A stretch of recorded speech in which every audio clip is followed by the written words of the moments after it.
നിങ്ങളുടെ കയ്യിൽ 40,000 രൂപ ചുമ്മാ കളയാനുണ്ടെങ്കിൽ ഈ ഒരു ഫോൺ നിങ്ങൾക്ക് മേടിക്കാവുന്നതാണ്. ഇതാണ് റെഡ്മിയുടെ not 15 Pro plus.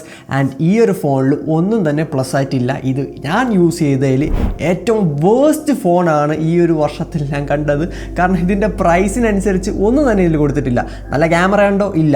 Display best ആണോ എന്ന് ചോദിച്ചു കഴിഞ്ഞാൽ ഡിസ്പ്ലേ നല്ലതാണ്, ബെസ്റ്റ് എന്ന് പറയാൻ പറ്റത്തില്ല. ബിൽഡും ആവറേജ് ഒക്കെ തന്നെയാണ്. കാരണം ഈ പ്രൈസ് പോയിന്റിന് ഇതിനെയും കാട്ടും ബെറ്റർ ആയിട്ടുള്ള ഫോൺസ് കിട്ടുന്നതാണ്. ഈവൻ ഓപ്പോൻ്റെയും വിവോൻ്റെയും ഫോൺസ് പോലും ഈ ഒരു ഡിവൈസിനെയും കാട്ടൊക്കെ ഫാർ ബെറ്റർ ഓപ്ഷനാണ്. ഈ ഒരു ഫോണിൽ ഞാൻ എൻ്റെ സിം ഇടാൻ പോവുകയാണ്. അങ്ങനെ ഞാൻ ഇന്നത്തെ ദിവസം കംപ്ലീറ്റ് ഈ ഒരു ഫോൺ യൂസ് ചെയ്യാൻ പോവുകയാണ്. ഇതിൻ്റെ ക്യാമറാസും ഡിസ്പ്ലേ എല്ലാത്തിൻ്റെ ഒരു റിയൽ ലൈഫ് എക്സ്പീരിയൻസ് ഞാൻ ഇന്ന് ഷെയർ ചെയ്യാവുന്നതാണ്. അങ്ങനെ സ്ക്രീനിൻ്റെ ഫ്രണ്ട് വെച്ച് കഴിഞ്ഞാൽ സിം ഇവിടെ നിന്ന് എന്നെ മാറ്റുന്നുണ്ട്. ഇന്നത്തെ ദിവസം ഫുൾ ഈ ഒരു ഫോണിലായിരിക്കും. ആൻഡ് എനിക്കിത് ആലോചിക്കാൻ പോലും വയ്യ ഈ ഒരു ഫോൺ യൂസ് ചെയ്യുന്നത്. കുഴപ്പമില്ലെന്ന് ചോദിച്ചു കഴിഞ്ഞാൽ ഇതൊരു 20,000 രൂപയ്ക്കൊക്കെയാണ് ഇറങ്ങിയിരുന്നെങ്കിൽ നല്ല വാല്യൂ ഫോർ മണി ആയിരുന്നത്. അല്ലെങ്കിൽ ഒരു 30,000 രൂപയ്ക്ക് ഇറങ്ങിയാലും ഒരു ജസ്റ്റിഫൈ ചെയ്യായിരുന്നു. പക്ഷെ ഇതിന്റെ പ്രൈസ് 37,999 ആണ് ഇതിന്റെ ബേസ് വേരിയന്റിന് സ്റ്റാർട്ട് ചെയ്യുന്നത്. ആ പ്രൈസിന് ഇതിനകത്ത് ഒന്നും തന്നെ കൊടുത്തിട്ടില്ല. അപ്പോൾ എന്തായാലും നമുക്ക് വെളിയിൽ പോയി ഇതിന്റെ ക്യാമറാസ് ഒന്ന് ടെസ്റ്റ് ചെയ്യാവുന്നതാണ്. എന്തായാലും ഇതിന്റെ സെൽഫി ക്യാമറ നോക്കുകയാണെങ്കിൽ 1080p വീഡിയോ കൊടുത്തിട്ടുള്ളൂ. സ്റ്റുഡിയോ ലൈറ്റിലാണ് എടുക്കുന്നത്, അതുകൊണ്ട് വലിയ കുഴപ്പം കാണത്തില്ല. ബട്ട് 1080p വീഡിയോ 38,000 രൂപ കൊടുത്ത് മേടിച്ചൊരു ഫോണിൽ ഒട്ടും തന്നെ ജസ്റ്റിഫൈ ചെയ്യാൻ പറ്റുന്ന ഒരു കാര്യമല്ല. 4K easily കൊടുക്കായിരുന്നു. ഇത് 32 മെഗാ പിക്സലിന്റെ ഫ്രണ്ട് സെൽഫി സെൻസറാണ്.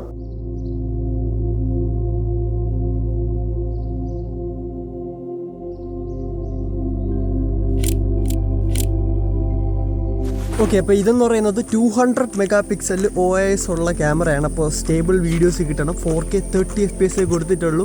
ആൻഡ് ഇതുപോലത്തെ ഡൈനാമിക് റേഞ്ച് പെർഫോമൻസ് ഒക്കെ ആയിരിക്കും നിങ്ങൾക്ക് ഈ ഒരു ഫോണിൽ കിട്ടാൻ പോകുന്നത്. And 4K video it's okay, 60 FPS കൊടുക്കാമായിരുന്നു. അപ്പോൾ ഇത്രയും നേരമായിട്ട് നമ്മൾ അതിൻ്റെ ക്യാമറ ടെസ്റ്റ് ചെയ്തു, നെറ്റ്ഫ്ലിക്സിൽ വീഡിയോസ് കണ്ടു, ഒരു മൂവി എന്നെ പകുതി വരെ കണ്ടിട്ടുണ്ട് ഞാൻ. അതുപോലെ തന്നെയാണ് ഗെയിമിങ്ങും ചെയ്ത് നോക്കിയിട്ടുണ്ട് BGMAയിൽ. അപ്പോൾ first of all camera samples test ചെയ്ത് നോക്കാം. കാരണം ഞാൻ പുറത്ത് പോയി കുറേ ഫോട്ടോസൊക്കെ എടുത്ത് നോക്കി. സോ ഫോട്ടോസ് അത്യാവശ്യം ഡീസൻ്റ് ആണ്. ഈ ഒരു പ്രൈസിന് ഒട്ടും തന്നെ ഇല്ല.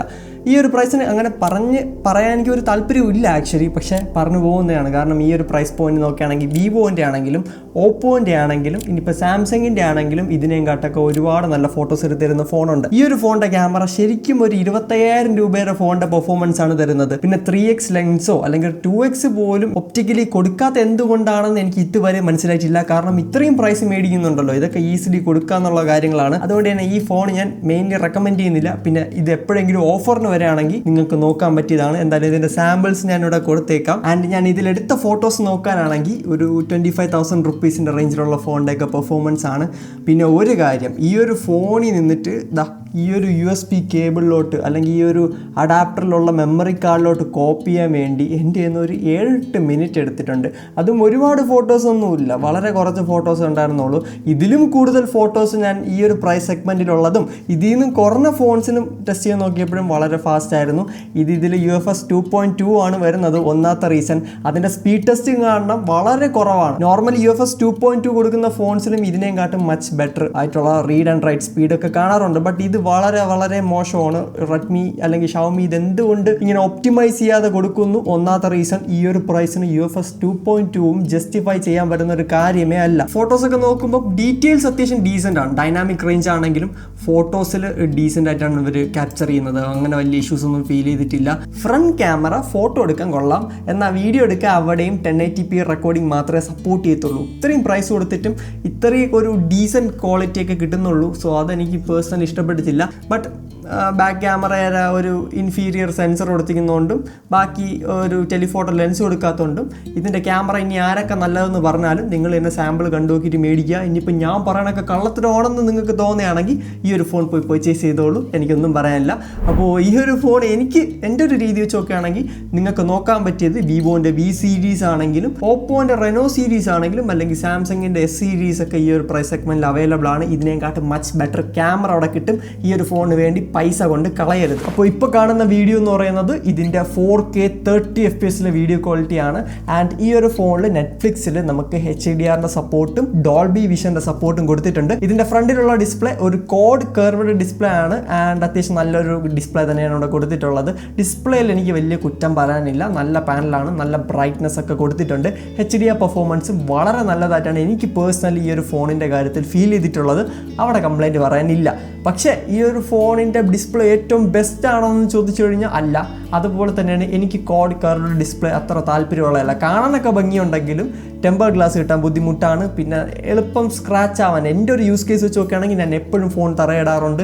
ഞാൻ റഫ് യൂസാണ്. സോ എൻ്റെ ഒരു രീതി വെച്ച് നോക്കുകയാണെങ്കിൽ എനിക്കൊട്ടും പറ്റിയൊരു ഐറ്റം അല്ല. നിങ്ങൾക്ക് ചിലപ്പോൾ ഇതൊന്നും ഇഷ്യൂ ഇല്ല എങ്കിൽ നിങ്ങൾക്ക് ഈ ഒരു ഫോൺ നോക്കാൻ ഞാൻ പറയത്തില്ല. ബട്ട് നിങ്ങൾക്ക് താല്പര്യം ഉണ്ടെങ്കിൽ മേടിക്കാം. ഞാനായിട്ട് റെക്കമെൻഡ് ചെയ്യത്തില്ല, ഇനി ആരൊക്കെ റെക്കമെൻഡ് ചെയ്താലും. പിന്നെ ഇതിൽ ഞാൻ ഗെയിംസ് കളിച്ച് നോക്കിയിട്ടുണ്ട്. BGMI ആണ് കളിച്ചത്, വേറെ ഗെയിമൊന്നും ഞാൻ ടെസ്റ്റ് ചെയ്തിട്ടില്ല. മെയിനായിട്ട് ഇതിൻ്റെ ചിപ്സെറ്റ് തന്നെയാണ്. എനിക്ക് എന്തായാലും ഇതിൻ്റെ AnTuTu സ്കോറിൽ ഇതിൻ്റെ സ്റ്റോറേജിൻ്റെ ടെസ്റ്റ് മാത്രമേ റിസൾട്ട് കാണിക്കുന്നുള്ളൂ. ഇതിൻ്റെ നോർമൽ AnTuTu സ്കോറിൽ ഇത് ഇങ്ങനെയാണ് കാണിക്കുന്നത്. സോ അതുകൊണ്ട് തന്നെ ഒന്ന് ക്ഷമിക്കണം. ഇതിൻ്റെ AnTuTu സ്കോർ എനിക്ക് എത്രയാണെന്ന് പറയാൻ പറ്റത്തില്ല.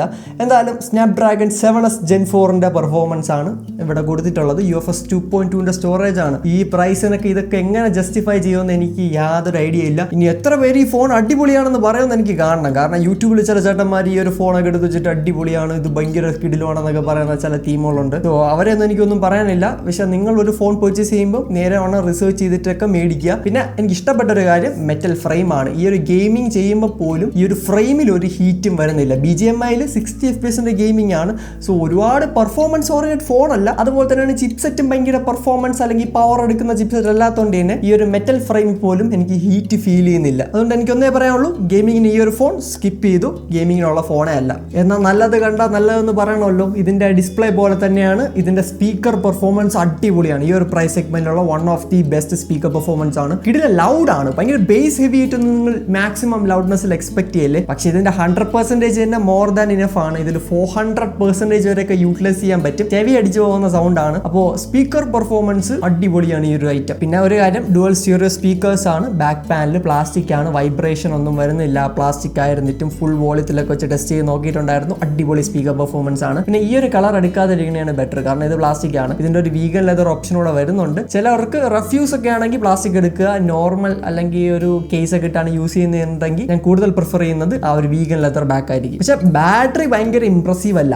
6500 mAh ബാറ്ററി എടുത്തിട്ടുണ്ട്. ഇതിലും ബാറ്ററി ബാക്കപ്പ് ഒന്നും എക്സ്പെക്ട് ചെയ്യില്ല. ഒരു 5000 mAh അല്ലെങ്കിൽ ഒരു 5500 mAh ഒക്കെ ഒരു എഫക്റ്റ് എനിക്ക് പേഴ്സണലി ഫീൽ ചെയ്യുന്നുള്ളൂ. പക്ഷെ ഒരു കാര്യം, ഒരു പുതിയ ഫോൺ മേടിച്ചു കഴിഞ്ഞാൽ മിനിമം 10 ദിവസമെങ്കിലും എടുക്കും. ഈ ഒരു ഫോൺ 10 ദിവസം കൊണ്ടൊന്നും ഞാൻ യൂസ് ചെയ്യുന്നില്ല. അതുകൊണ്ട് എൻ്റെ ബാറ്ററി പറ്റി ക്ലിയർ ഐഡിയ വേണമെങ്കിൽ വേറെ ആരെങ്കിലൊക്കെ വീഡിയോസ് ചെക്കൗട്ട് ചെയ്ത് നോക്കാം. പ്രത്യേകിച്ച് ഈ ഒരു ബാറ്ററി ഡ്രെയിൻ ടെസ്റ്റ് ഒക്കെ ഈസിലി യൂട്യൂബിൽ അവൈലബിൾ ആയിരിക്കും ഈ ഒരു ഫോൺ ഇറങ്ങിയിട്ട്. സോ അതൊക്കെ പോയി ചെക്കൗട്ട് ചെയ്ത് നോക്കുക. പിന്നെ 100 wattsന്റെ ഫാസ്റ്റ് ചാർജിങ് സപ്പോർട്ട് ചെയ്യുന്നുണ്ട്, വിച്ച് ഈസ് വെരി ഗുഡ്. പിന്നെ IP68ൻ്റെയും 69ൻ്റെയും 69K ഒക്കെ സർട്ടിഫിക്കേഷനും വരുന്നുണ്ട്. പിന്നെ ഈ ഒരു ഫ്രണ്ടിലുള്ള ഡിസ്പ്ലേ എന്ന് പറയുന്നത് Gorilla Glass Victus 2ൻ്റെ പ്രൊട്ടക്ഷൻ ആണ്. വലിയ കുഴപ്പമൊന്നുമില്ല. കാരണം ഇതിൽ പ്രീ അപ്ലൈഡ് ആയിട്ടുള്ള ഒരു സ്ക്രീൻ പ്രൊട്ടക്ടർ വരുന്നുണ്ട്. നമ്മുടെ നാട്ടിലുള്ള മിക്ക ആൾക്കാരും ടെമ്പർ ഗ്ലാസ് ഒട്ടിക്കുന്നുണ്ട്. ഞാൻ അതിനെപ്പറ്റി കൂടുതലൊന്നും പറയുന്നില്ല. പിന്നെ ഇപ്പോൾ ഉള്ള Redmi ഫോൺസിലൊക്കെ കിട്ടുന്ന ഒരു ഫീച്ചർ ഈ ഒരു ഫോണിലും കിട്ടുന്നുണ്ട്. വേറെ നല്ല, നിങ്ങളുടെ കയ്യിലൊരു Type-C to Type-C കേബിൾ ഉണ്ടെങ്കിൽ നേരെ എടുത്ത് ഈ ഒരു ഫോണിൽ കൊടുക്കുക. എന്നിട്ട് അതിൻ്റെ അടുത്ത എൻഡ് നമ്മുടെ ഈ ഒരു TWSലൊക്കെ കണക്ട് ചെയ്യുകയാണെങ്കിൽ 22.5 watts നമുക്ക് ചാർജ് ചെയ്യാവുന്നതാണ്. അതായത് ഒരു പവർ ബാങ്ക് പോലെ യൂസ് ചെയ്യാം. പക്ഷേ ഇതിൻ്റെ ബാറ്ററി ലൈഫ് എത്ര കിട്ടില്ല എനിക്ക് ഫീൽ ചെയ്യാത്തതുകൊണ്ടും ഞാൻ കുറച്ച് കാലം ടെസ്റ്റ് ചെയ്തോളൂ, അത് വേറൊരു കാര്യം. അതുകൊണ്ട് തന്നെ എനിക്ക് ഇതിനെപ്പറ്റി വലിയ കോൺഫിഡൻസ് ഇല്ല. മാത്രമല്ല 6500 mAh ഉള്ളൂ. ഇന്നത്തെ ഒരു കണക്ക് വെച്ച് നോക്കുകയാണെങ്കിൽ പണ്ടൊക്കെ 6500 mAh എന്ന് പറയുന്നത് തന്നെ വലിയ കാര്യമാണ്. ഇന്ന് ഇതൊരു കോമൺ നമ്പർ ആയിട്ടുണ്ട്. ഇനി അടുത്ത ഒരു 3-4 വർഷം കഴിയുമ്പോൾ 10,000 mAh ഭയങ്കര കോമൺ ആവും. സോ അത് ജസ്റ്റ് ഒന്ന് പറഞ്ഞതേ ഉള്ളൂ. അപ്പോൾ അങ്ങനെ നിങ്ങൾക്ക് റിവേഴ്സ് വയർലെസ് ചാർജിങ് ഒക്കെ ചെയ്യാവുന്നതാണ്. പിന്നെ ഇതിൻ്റെ ഈ ഒരു സ്കിൻ എനിക്ക് അത്യാവശ്യം ഇഷ്ടപ്പെട്ടിട്ടുണ്ട്. ഒരു പിക്സൽ ലൈക്ക് എക്സ്പീരിയൻസ് ഒക്കെ തരുന്ന ഒരു സ്കിന്നാണ്. അത് വേറെ ഒന്നുമല്ല, ഇതിൻ്റെ തീം സെൻറ്ററിനകത്ത് നിന്ന് നിങ്ങൾക്ക് ഈസിലി കിട്ടുന്നതാണ്. പക്ഷേ അടിപൊളി, കാണാനൊക്കെ അത്യാവശ്യം ലുക്കുണ്ട്. ഗൂഗിൾ പിക്സൽ പോലെയൊക്കെ ഒരു എക്സ്പീരിയൻസ് കിട്ടുന്നുണ്ട്. സോ ജസ്റ്റ് ഇതിൻ്റെ തീം സ്റ്റോർ കയറുകയാണെങ്കിൽ നിങ്ങൾക്ക് ഈസിലി ഫ്രീ ആയിട്ട് ഡൗൺലോഡ് ചെയ്യാം. ഫ്രീ സ്കിന്നാണ്. 38,000 രൂപയുടെ ഫോണിൽ Android 15 ആണ് വരുന്നത്. സോ ഇതൊക്കെയാണ് ഇതിൻ്റെ ഒരു പ്രോബ്ലം. എനിക്ക് ഒരേ ഒരു റിക്വസ്റ്റ് മാത്രമേ ഷോമി എടുത്ത് പറയാനുള്ളൂ. ഷോമി കേരളയിലുള്ള ആരെങ്കിലും കാണുകയാണെങ്കിൽ നിങ്ങൾ ഈ ഒരു ഫോൺ കുറച്ചുകൂടെയൊക്കെ ഒന്ന് പ്രൈസ് കുറയ്ക്കുകയാണെങ്കിൽ മച്ച് ബെറ്റർ ആയിരിക്കത്തില്ല. കാരണം ഇതിൽ ക്യാമറ എങ്കിലും നല്ലതായിരുന്നെങ്കിൽ, അറ്റ്ലീസ്റ്റ് ഒരു 3x ടെലിഫോട്ടോ ഒക്കെ കൊടുത്ത് നല്ലൊരു ക്യാമറ സെറ്റപ്പ് ഉള്ള ഫോൺ ആയിരുന്നെങ്കിൽ പോലും ഞാൻ റെക്കമെൻഡ് ചെയ്തേനെ. പക്ഷേ ഇതിൽ ക്യാമറ പോലും കൊള്ളത്തില്ല. അപ്പോൾ അങ്ങനെയുള്ളൊരു ഡിവൈസ്, നല്ല സ്പീക്കർ ഉണ്ട്, നല്ല ഡിസ്പ്ലേ ഉണ്ടെന്നും പറഞ്ഞ് റെക്കമെൻഡ് ചെയ്യാന്ന് വെച്ച് കഴിഞ്ഞാൽ വളരെയധികം ബുദ്ധിമുട്ടാണ്.